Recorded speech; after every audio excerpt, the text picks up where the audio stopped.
Hey everyone, welcome back to our channel. If you're new here, please subscribe. I'd really love that. If you're returning, how you doing? I need to get another cup of coffee.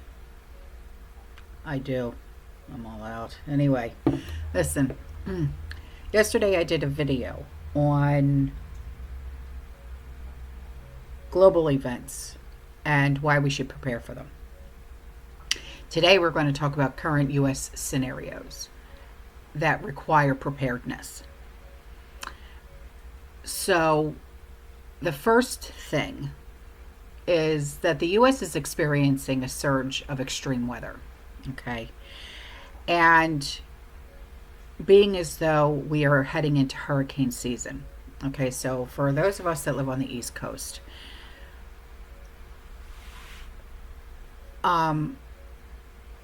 I'm sure you know by now how to prepare for hurricane season. Right now, Sean and I, we are preparing our home for hurricane season. We built our home in 2004. Okay, so 21 years ago. So, things have to get updated, things like that. Okay. Right now, we are having a contractor come in because we need a new front door. One thing about living here in Florida, which is a hurricane-prone state, as you well know, it is up to the homeowner to make sure that their home is up to code, okay? And when you make sure that your home is up to code, you get, with some insurance companies, homeowners insurance companies, you get discounts and stuff like that on your homeowner's insurance policy. So the one thing that we are doing this week is we are getting a new front door installed.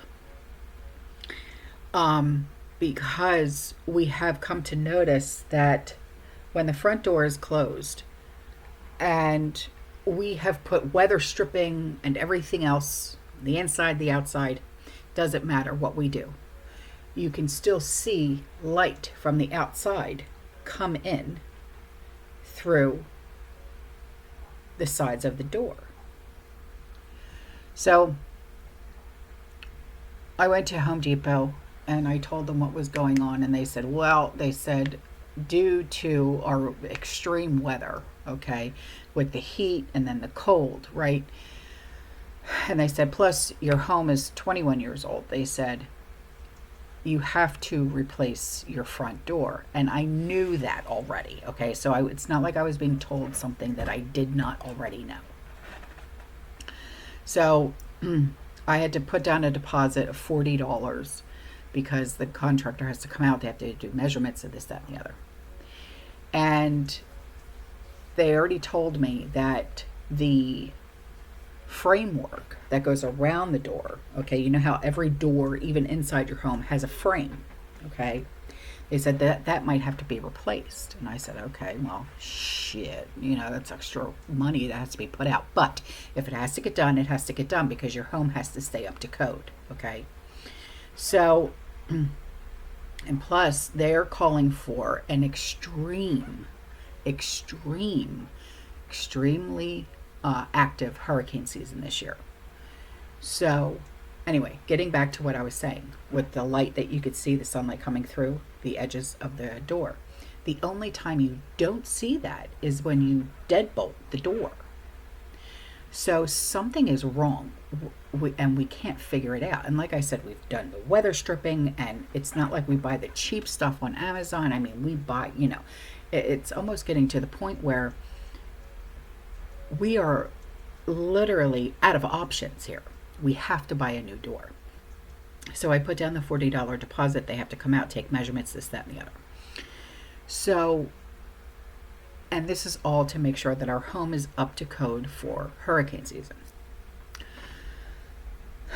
So, with recent tornadoes, storms in Missouri, Illinois, Kentucky, okay, they have caused widespread damage.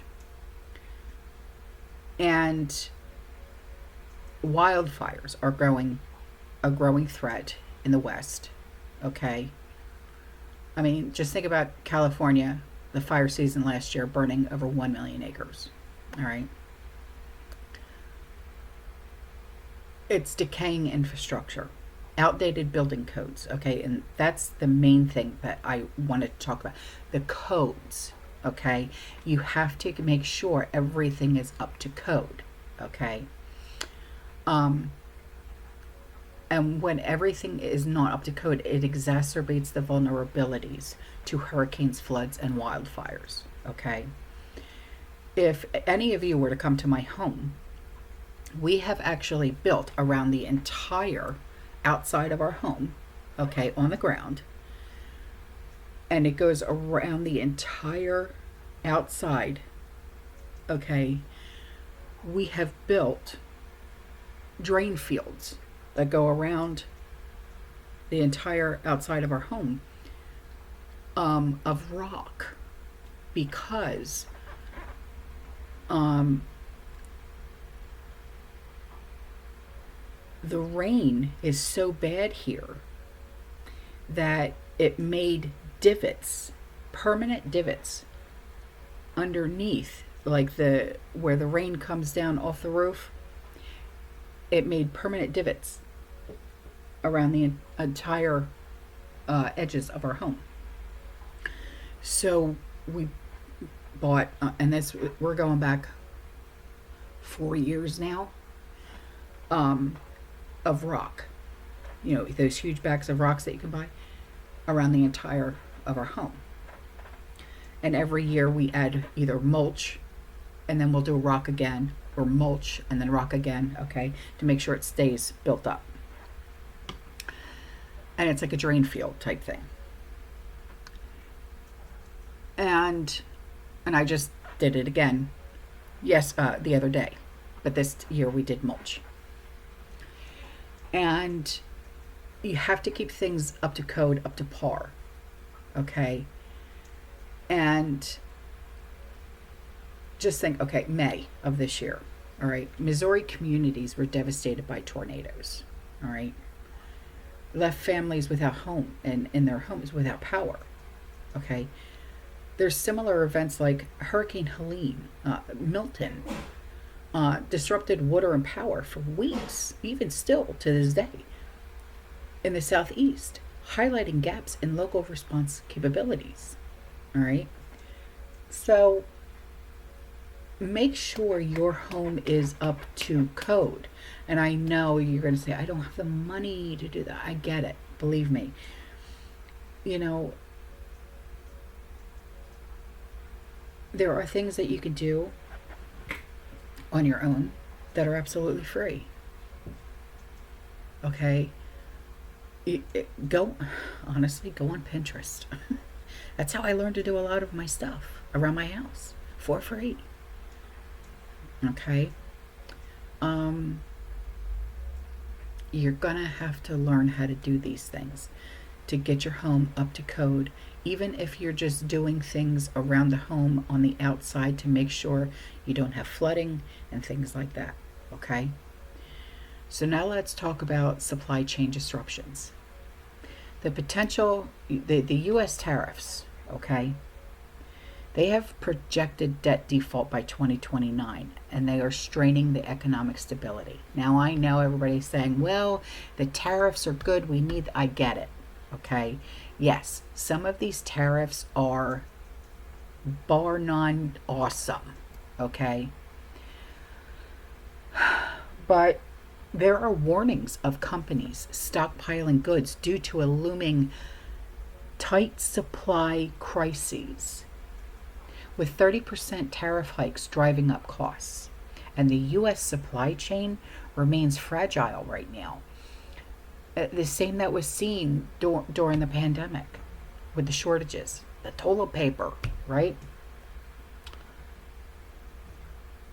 I mean, are we going to be seeing these just-in-time inventory models reduce resilience again? Okay, in 2021, with the Colonial Pipeline cyber attack that caused the gas shortages around the Southeast, with panic buying emptying out the stations, similar disruptions could spike food and fuel prices, especially in tariff disrupt imports.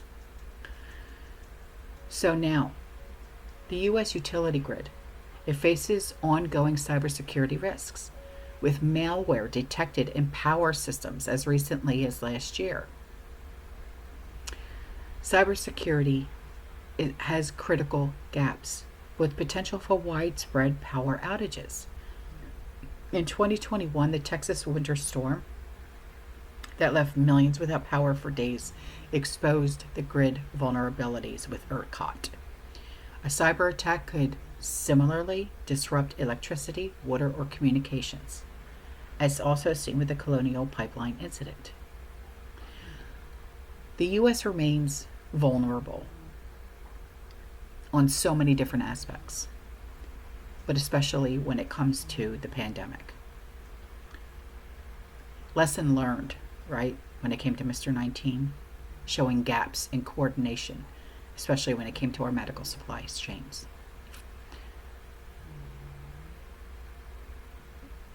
There are threats like even just the everyday flu. Our local health systems are strained. Have you been to the ER lately? It's a joke. During Mr. 19, with the ventilators, these damn things that we are all forced to wear if we even dared to go out in public, those shortages overwhelmed the hospitals, and inconsistent state responses led to varied outcomes. So if we had a new outbreak, it could strain resources once again. So let's now talk about social unrest and security concerns. Polarization and misinformation fuels social tensions. You've seen it. I've seen it. We've talked about this. There has been speculation about civil unrest or even civil war scenarios, though these remain unlikely due to strong institutions. Controversial statements like those from Temple University's SJP chapter, okay? My cousin Billy, he went to Temple University. He studied law there.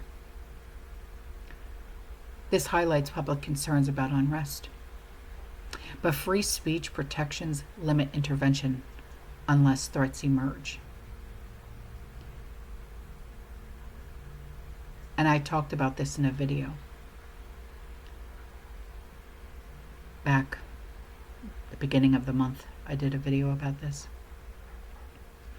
The 2020 protests across the U.S. cities disrupted businesses and transportation, with some areas facing looting and violence.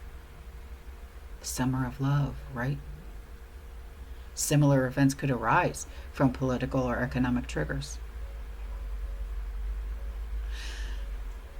So why prepare? It has been emphasized that while 51% of Americans feel prepared, which is up from 42% in 2017, there are gaps in our infrastructure, coordination, and individual action persists.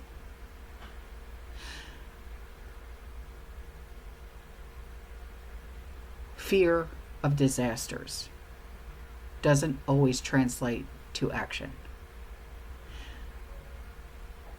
Many rely on emergency services. Never, ever, ever rely on your government, ever. Even our first responders, they become overwhelmed during a crisis. Preparing now reduces reliance on strained systems and builds resilience. So what do? Do what we've been doing for years. Stock up, have cash on hand, create a family emergency plan with rally points and contact numbers. Invest in skills, first aid, home resilience measures. Okay? Make sure your home is up to code.